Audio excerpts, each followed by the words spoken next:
Hello বন্ধুরা, আসসালামু আলাইকুম। পাপড়ি মাশরুম অ্যান্ড অ্যাগ্রো ফার্মের পক্ষ থেকে সবাইকে শুভেচ্ছা। আশা করি সবাই ভালো আছেন।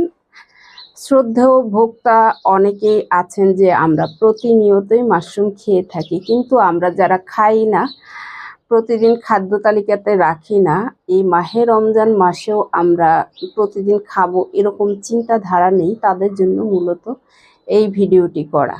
কারণ মাশরুমে প্রচুর পরিমাণ প্রোটিন থাকে।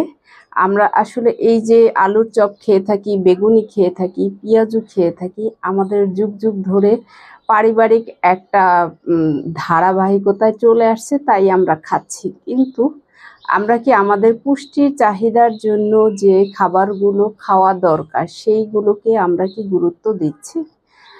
আমরা তো আলুর চপ খাচ্ছি, তো সেভাবে আমরা মাশরুমের চপটা খেলে আমাদের পুষ্টির চাহিদাটা মিটবে, প্রোটিনের ঘাটতিটা আমরা ফিল আপ করতে পারবো। আমরা একটা পেঁয়াজু বা একটা চপ খেলে কতটুকু উপকার পাবো, কিন্তু সেটা থেকে আমরা হয়েছে খেতে হবে তাই খাচ্ছি।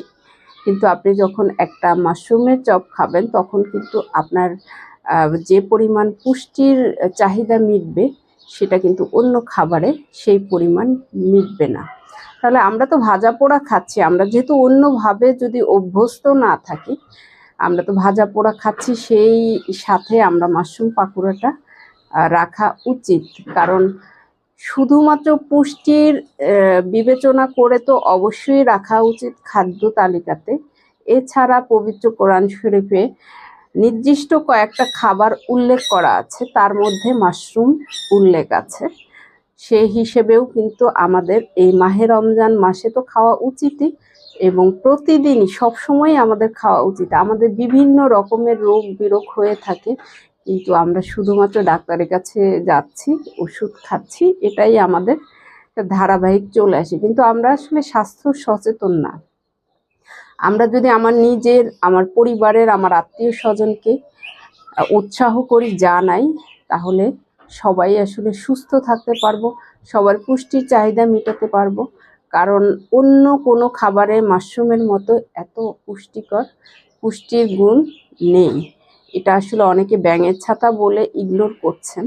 আসলে এই মাশরুমের সাথে ব্যাঙের ছাতার কোনো সম্পর্কই নেই, কিন্তু এটা এই ধরনের একটা কথা বলে এটাকে হাস্য পর্যায়ে নিচ্ছেন, কিন্তু না জেনে না বুঝে আমরা ভালো জিনিসকে দূরে ঠেলে দিচ্ছি।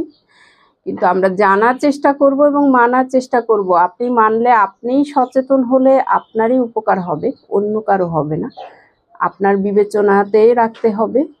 এবং যারা সংগ্রহ করে রাখছেন না, অনেক সময় আছে যে আমরা চাহিদা মেটাতে পারি না, অর্ডার দিলেও ধারাবাহিকভাবে আমাদের একটু সময় লেগে যায়।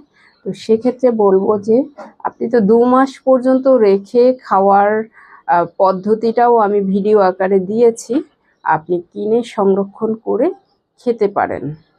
আশা করি ভিডিওটি দেখে উপকৃত হবেন। ভালো থাকুন, সুস্থ থাকুন এবং নিজ ঘরে ঘরে মাশরুম চাষ করে নিজের পুষ্টির চাহিদা মিটিয়ে তুলুন। ভালো থাকুন। আল্লাহ হাফেজ।